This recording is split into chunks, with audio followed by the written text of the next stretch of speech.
I don't think it's just me, but I honestly feel as though that the Pokemon community is just rampant with individuals that just don't understand markets. For instance, as a buyer seller, I also deal in Magic, and anybody that I speak to, especially when they see my percentages and my prices, they're like, "Oh, you buy for more than the shops here locally do? Get here, just have my cards. just have every bit of it." But then, people who do anything with Pokemon are just absolutely terrible. And when it comes to understanding for business, like, you want me to go and meet you an hour away to do business when I'm literally just willing to accept nearly anything that you hand me as long as there's a value in it. For the one, like, that's the thing. Somebody had all this new age sealed, right? This just recently hit me up today and tried to trade all that towards a Team Rocket's Mewtwo PSA 10. You have a bunch of sealed, especially I forgot, what was it, the newest set? Chaos Rising, I think it was. Yeah. Came out, whatever. He had a booster box, 2 Pokemon Center ETBs. Previous, God, what was the previous? I can't even remember off the top of my head what it was. But had that Pokemon Center ETB and Ascended Heroes, and then like 3 Ascended Heroes booster bundles. And they tried to trade all that. Okay, cool, but hey, you're based on trade-in percentage, which majority of it's at 90%, which is absurd in comparison to any other business that actually exists or does anything the likes of myself. And here we are, for the most part, I'm just going to pass, because it was about a $220 difference after trade value consideration. Like, you also are trying to trade all of this towards one particular item, which is almost a $1,500 card. Realistically speaking, I swear, it just doesn't make sense. I don't know. I feel like too many people got into Pokemon for all the wrong reasons, and I've been buying and selling all this stuff for the last 11 years. I mean, it's a bit of a process, and to understand all this comes from a unique situation. I just don't feel as though a lot of individuals understand that specifically.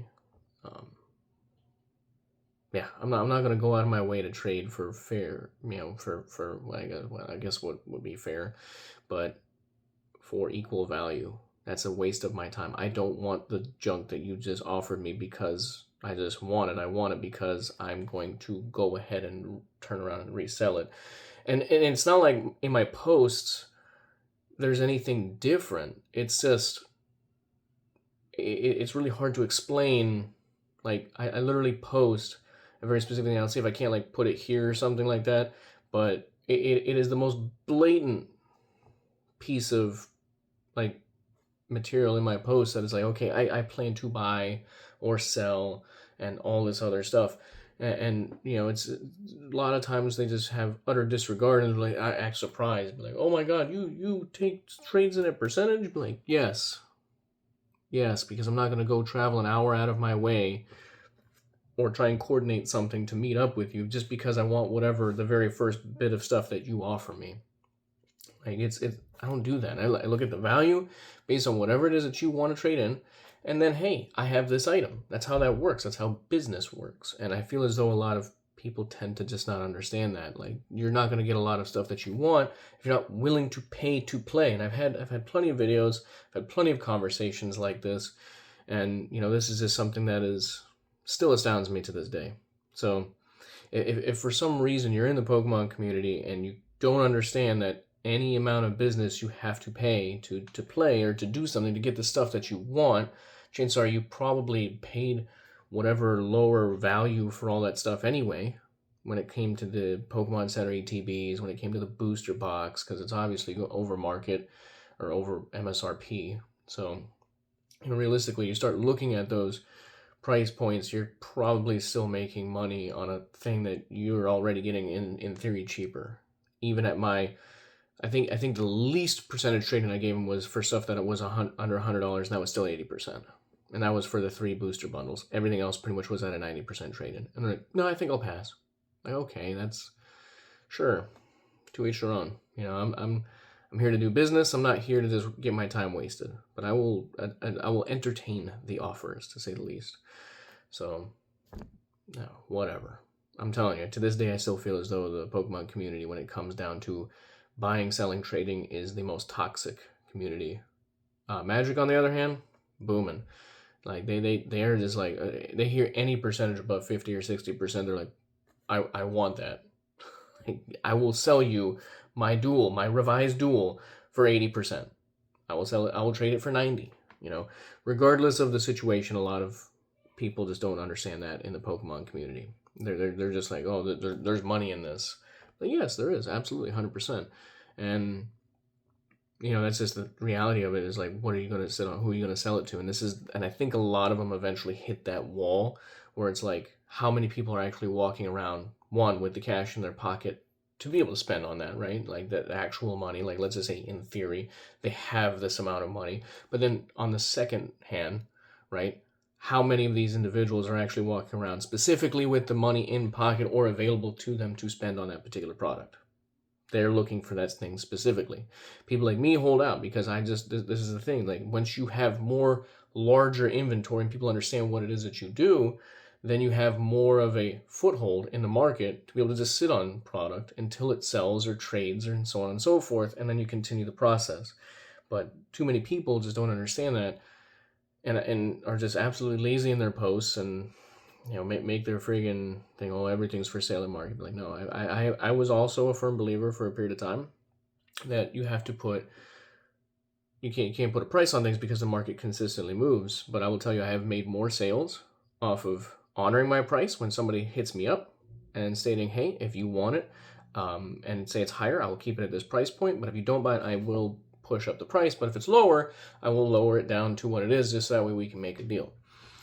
And, that makes people feel a lot more comfortable. I've come across too many people here, now that I've been in North Carolina locally, that, I'll hit them up for whatever price point on their stuff, and then they'll up the value or up the price of their item simply because it's gone up in value. So there's like no honor to the system. And then on top of that, there's just no working whatsoever. And then they're gonna continue to sit on this stuff because how many people? And that's why it makes sense. I mean, I'm not saying it doesn't make sense to sell every single time. I'm not in a position. I've had many people, much like myself, hit me up and try and pay what I pay for stuff. But they're far and few between. I'm not that hard up for the cash. I mean, when it comes down to the higher end stuff, my minimum margin I want to make is at least 10%. So if I'm buying at 20%, I can only do minus 10%. And I feel as though that kind of just goes unnoticed with a lot of individuals. And I don't know. Maybe it's something more. Maybe there's just something to be had specifically with that market. Either way, to each their own. Whatever comes of that specifically is, cool. Thanks for wasting my time. But, maybe this individual could have met up with me, could have made a deal for their stuff that, hey, you have all this, like you have like 5, 6, 7 different items for the one.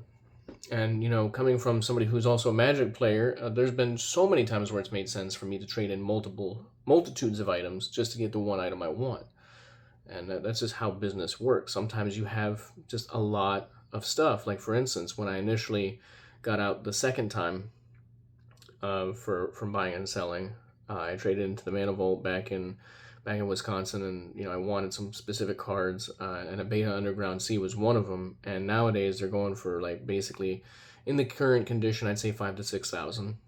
But at the time they found one for 4,500 that was signed by the artist as well, which is pretty cool. I mean, it's not like I specifically wanted that, but it was way better condition and way better value than what Pink Bunny Games, also in Milwaukee, Wisconsin, wanted for stuff. They were way overcharging. It was like $2,000 more for something of way worse condition, which is insane, terrible, disgusting. I don't know why they would even bother. They just way overcharged. So if you're ever there, I mean, granted, the local community itself already makes a friggin' laughing stock out of them because they make a laughing stock out of themselves. But never do business with that particular place. That place is just atrocious. Otherwise, I will just try and end this video here. It's just kind of like market thoughts, dealing with certain individuals and just not having a time. Anyway, thanks for listening to my ramblings. I hope this finds everybody well. And I appreciate everybody for watching. Like, comment, share, trying to get those followers up as much as possible, and just get whatever I just happen to have on my mind out there for the local community in of itself. Thank you.